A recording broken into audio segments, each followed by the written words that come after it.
My daughter said just one sentence in court, then a video played that turned the whole case upside down. The courtroom was tense. Judge Rivera leaned forward, his eyes narrowed. "Why would a child choose to stay with her?" he asked, gesturing my way. My ex-husband, Caleb, didn't hide his smirk, his expensive suit mocking my financial struggles. His lawyer, Ms. Winters, nodded in agreement. Then it happened. My 7-year-old daughter, Phoenix, usually shy, stood up. Her voice was surprisingly clear and strong. "I brought the video of what he does at night," she said, clutching her pink tablet with its purple butterfly case. The room fell silent. Every eye turned to my little girl. Judge Rivera's brow furrowed, Caleb's smirk vanished, and his lawyer froze. "My name is Jade Roberts. 6 months ago, I was just a night shift nurse at Mercy General, raising Phoenix alone. Caleb had left when she was 2, offering only sporadic support. Phoenix and I built our life without him, museum trips, bedtime stories, and our Sunday pancake tradition. Mommy, the elephant's trunk looks like a noodle," Phoenix would giggle, her missing front teeth making her smile even more precious. Everything changed when Caleb's tech company went public. Suddenly, he wanted to be a father. First, it was monthly dinners, then weekend visits, then the custody papers. He claimed I was negligent and emotionally unstable. "This is BS," my neighbor Elena exclaimed, her hands trembling as she read the papers. "He can't just waltz back in." But he could, and he did, with his new wife, Diane, by his side. Caleb painted himself as the concerned father, worried about Phoenix living in our modest apartment while I worked nights. "Phoenix deserves stability," he told the judge, "a proper home with parents who are present, not shuffled between babysitters." What the court didn't see was Phoenix's face after her first weekend at Caleb's mansion. She clutched her stuffed rabbit, as if afraid it would be taken, and burst into tears when I asked if she had fun. "I don't want to go back, Mommy," she whispered that night. "Mr. Bear doesn't like it there." I knew something was wrong, but not how wrong, until my little girl stood up in court. The custody battle escalated fast. Caleb, initially seeking alternate weekends, filed for primary custody. Ms. Winters came armed with affidavits and financial statements. "Ms. Roberts works 3 12-hour night shifts weekly," she told Judge Rivera. During these periods, Phoenix is passed between various caregivers, creating an unstable environment. She conveniently omitted that those caregivers were Elena, my trusted neighbor, and my sister Mia, who had been in Phoenix's life since birth. The court-appointed evaluator visited my apartment. Her eyes lingered on the water stain on the ceiling, the mismatched furniture, and my medical textbooks. "You work nights?" she asked, her tone accusatory. "It's the highest-paying shift," I explained. "I'm home when Phoenix gets out of school. We have dinner together every night before I leave." The evaluator just nodded and wrote. Meanwhile, Caleb presented himself as Father of the Year. His lawyer submitted photos of Phoenix's princess-themed room in his mansion, filled with designer clothes. They talked about private schools, swimming lessons, and French tutors. "It's in the child's best interest to live in an environment where her potential can be fully realized," Ms. Winters argued. After each court appearance, I'd drive home, hands shaking. Elena would be waiting with Phoenix. "How'd it go?" she'd ask quietly. Most days, I couldn't even answer. The changes in Phoenix became impossible to ignore. After her 3rd weekend at Caleb's, she started having nightmares, waking up crying for me. She began hiding her favorite toys before leaving for his house. "Why are you putting Mr. Bear in the laundry hamper, sweetie?" I asked. "So he's safe until I come back," she whispered, not meeting my eyes. When I picked her up on Sundays, Diane would hand her over with a tight smile. "She was very difficult this weekend," she'd say, within Phoenix's earshot. "Wouldn't eat her dinner, threw a tantrum. Perhaps she needs more discipline at home." Phoenix would stay silent in the car. "Miss Diane doesn't like my voice," she finally told me one night. She says little girls should be quiet unless they're spoken to. There were other signs. Phoenix started wetting the bed again and began chewing her fingernails until they bled. Her first-grade teacher, Mrs. Kennedy, called me for a conference. Phoenix seems withdrawn lately, she explained, showing me drawings that were now mostly dark scribbles. Is everything okay at home? We're going through some changes, I said carefully. Her father is back in the picture. Mrs. Kennedy's expression softened. She mentioned Phoenix had asked if children had to live with their daddies if their daddies were mean. What did you tell her? My stomach dropped. That children should live where they feel safe and loved, Mrs. Kennedy replied. I think you should know that yesterday during recess, she was rehearsing what sounded like court testimony. That night, after Phoenix fell asleep, I called my sister Mia in tears. I'm going to lose her, aren't I? How do I fight someone with his resources? You fight with the truth, Mia said firmly. Whatever is happening at Caleb's house, we need to find out. What I didn't know then was that Phoenix had already started gathering evidence in her own 7-year-old way. I knew something was very wrong when Phoenix came home from Caleb's with a small bruise on her wrist. It was Sunday evening, and her eyes were puffy from crying.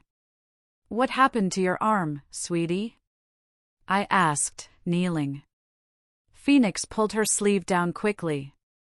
I fell, she mumbled, but wouldn't meet my eyes.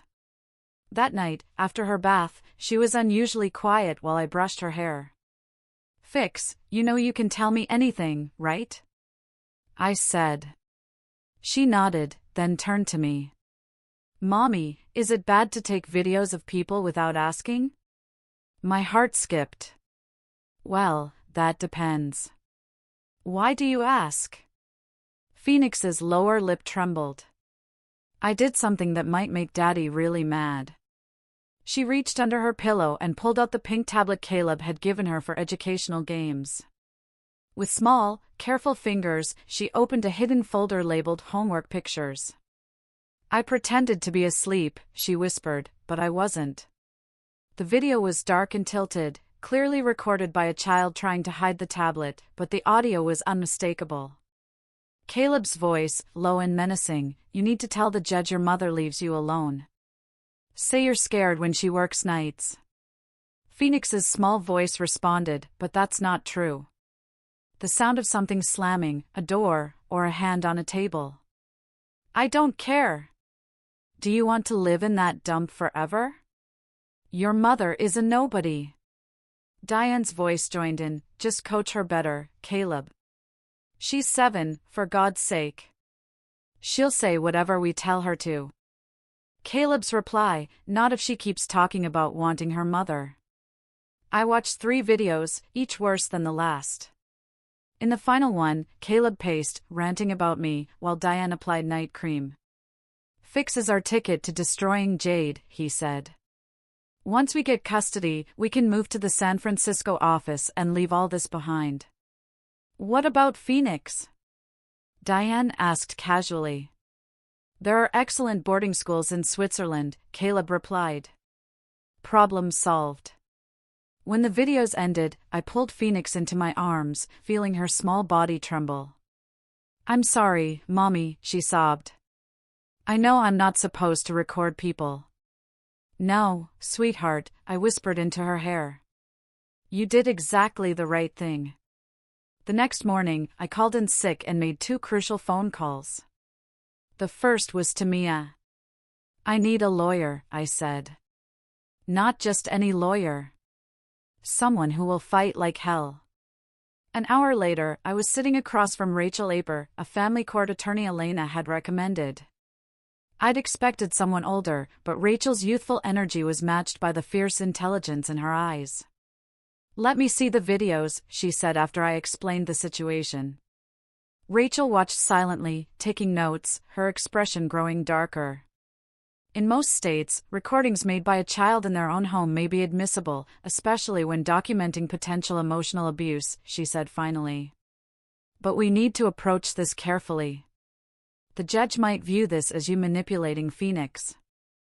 I didn't know anything about the videos until last night, I insisted. Rachel nodded. I believe you, and I think Judge Rivera will too. But we need to prepare Phoenix. If we use these videos, she may need to answer questions about them. She's only 7, I protested. Exactly why this evidence is so powerful, Rachel replied. No 7-year-old should have to resort to secretly recording their parent to be heard. Phoenix made these recordings on her own because she was scared. That speaks volumes. That evening, Phoenix and I sat at our kitchen table, sharing hot chocolate. I tried to explain what would happen next. The videos you took might help us in court, I said gently. But that means the judge might ask you some questions about them.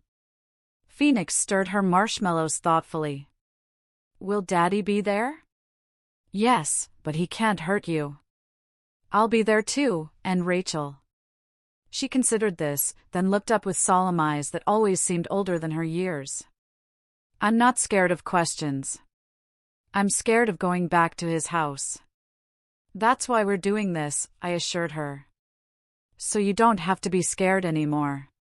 The night before the final hearing, I tucked Phoenix into bed with extra stories and kisses.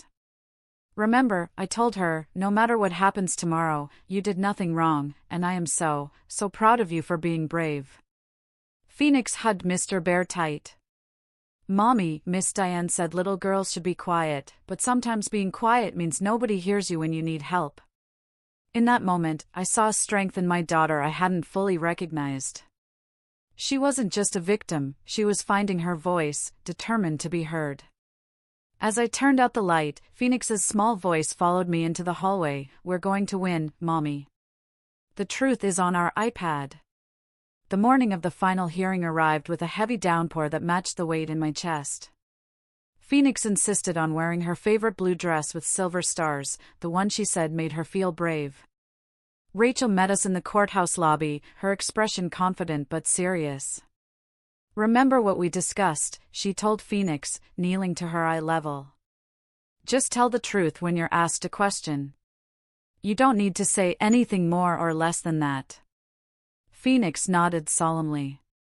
I practiced with Mr. Bear. The courtroom felt smaller, more crowded. Caleb sat beside Ms. Winters, his posture relaxed, tailored suit immaculate.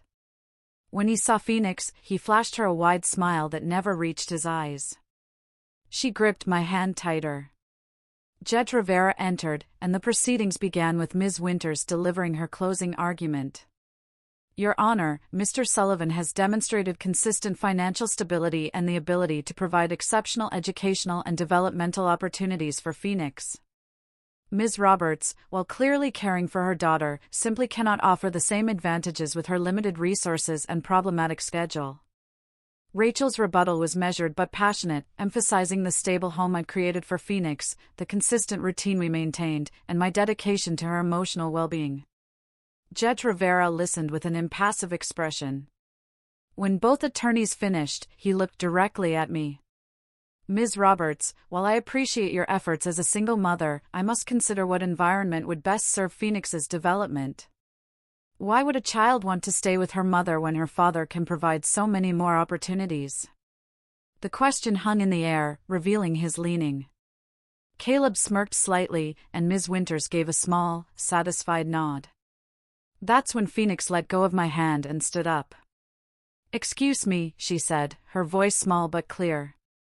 I brought the video of what he does at night. Judge Rivera blinked, clearly surprised. Phoenix has evidence she recorded herself that's relevant to these proceedings, Your Honor, Rachel interjected quickly. We've submitted it as Exhibit D. The court hasn't reviewed any videos. Ms. Winters objected immediately. Because you filed a motion to exclude them without viewing the content, Rachel countered. We're asking the court to consider Phoenix's own documentation of her experiences in her father's home. Judge Rivera frowned. As the attorneys conferred with the judge, Caleb's eyes fixed on Phoenix with an intensity that made me shift protectively closer. What video? He hissed. What did you do? Phoenix didn't answer, but she didn't cower either. After several tense minutes, Judge Rivera spoke. The court will view the submitted recordings in chambers. We'll take a 30-minute recess. Phoenix and I waited in a small conference room with Rachel. My daughter colored quietly, seemingly calmer than I felt. When the bailiff called us back, I noticed an immediate change in the courtroom atmosphere. Judge Rivera's formerly neutral expression had hardened. He looked at Caleb with undisguised contempt. Having reviewed the evidence, this court finds the behavior exhibited by Mr. Sullivan toward his daughter disturbing and inappropriate. The recordings clearly show attempts to manipulate a minor into providing false testimony and discuss plans that prioritize using the child as a weapon against her mother rather than considering her well-being. Caleb's face flushed. Those recordings were taken illegally. She's a child. She was coached. Mr. Sullivan, Judge Rivera's voice cut through his protest like a blade, I suggest you remain silent. The authenticity of these recordings is not in question. The child's unscripted responses to your prompting make it abundantly clear she was not coached. He turned to Phoenix, his tone gentling. Young lady, did anyone tell you to make these recordings? Phoenix shook her head. No, sir. I just wanted someone to believe me. Judge Rivera nodded, then looked back at his notes. This court awards full physical and legal custody to Jade Roberts. Mr. Sullivan will have supervised visitation only, pending completion of parenting classes and anger management therapy. Ms. Winters began to object, but Caleb was already on his feet. This is ridiculous, he shouted. She's manipulated everyone with these doctored videos. Phoenix, tell them you were lying. The bailiff moved toward Caleb, but Phoenix didn't flinch. Instead, she looked directly at her father for what felt like the first time since the hearings began. I didn't lie, Daddy, she said simply. The tablet you gave me records really good videos. The courtroom fell silent again, but this time, the silence felt like vindication. As we left the courthouse, rain still falling, Phoenix looked up at me with a small smile. Can we have pancakes for dinner? She asked. I laughed, feeling lighter than I had in months. We can have pancakes for breakfast, lunch, and dinner if you want. Phoenix slipped her small hand into mine. I just want to go home. Home. The place where she felt safe, where she was heard. The simple truth that had finally silenced all the noise. 2 months after the final hearing, Phoenix and I settled into a new rhythm. The constant fear lifted, replaced by a sense of security. Caleb attended his therapy sessions, but his heart wasn't in it. After the third supervised visit where Phoenix barely spoke to him, he stopped showing up. Last we heard, he and Diane had relocated to San Francisco, just as they'd planned, minus the daughter they'd tried to use as a pawn. Do you think Daddy will ever come back? Phoenix asked one evening as I tucked her in. I don't know, sweetie, I answered honestly. But what I do know is that you're safe now, and your voice will always be heard in this home. With Rachel's help, we secured a protection order that prevented Caleb from making any custody claims for at least 3 years without substantial evidence of change. The relief was immeasurable. Elena helped us celebrate with a small party in our community garden. Phoenix wore her brave blue dress and blew out candles on a cake that read "Our Brave Girl" in wobbly frosting. I've been thinking, Elena said, as we watched Phoenix teach other children a game. You should talk to that advocacy center downtown. Your story could help other families. She wasn't wrong. Our experience opened my eyes to how many parents, especially those with limited resources, face similar battles.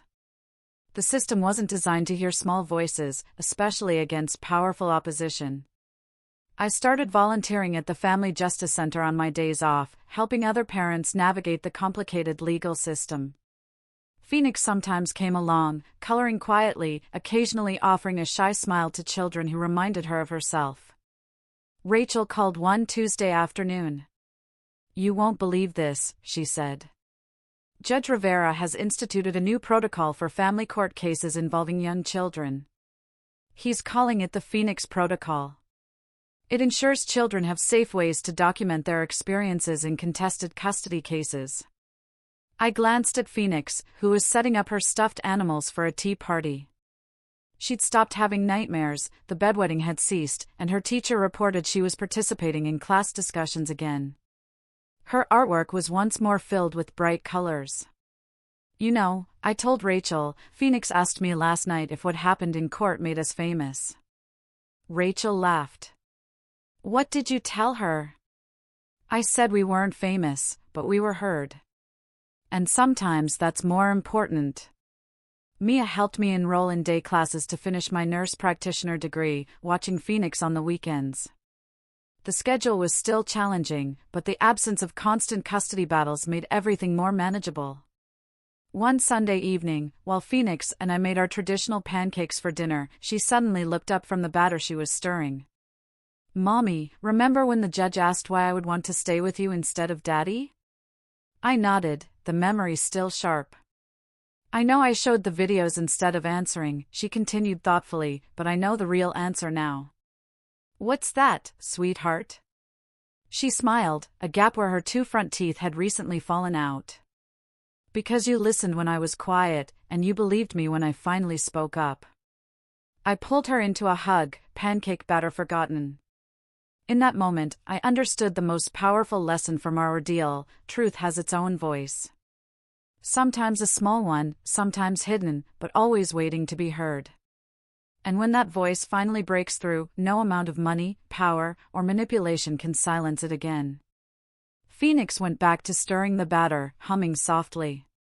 She was just a child again, not a witness, not a victim, not a pawn. That night, as I passed her bedroom, I overheard her talking to Mr. Bear. And that's how we won, Mr. Bear, she whispered, because the truth is the strongest superpower of all. I couldn't have said it better myself. I still remember that day in the courtroom when my little Phoenix found her voice. Every time I tell our story, I'm reminded of how far we've come and how many others are still fighting similar battles. If our journey touched your heart today, please hit that like button. It helps our story reach those who might need to hear it most. Drop a comment below, I read every single one, and your thoughts and experiences mean so much to me. Subscribe to join our community of truth tellers and supporters. We share new stories every day about real experiences that often go unheard. And if you know someone facing their own custody battle or struggling to be heard, share this video with them. Sometimes knowing you're not alone makes all the difference. Before I go, I want to say something directly to anyone who feels small and silenced right now: your truth matters. Just like Phoenix showed me, courage doesn't always roar. Sometimes it's a small voice saying, I brought the video of what he does at night. Until next time, this is Jade. Thank you for listening to our story.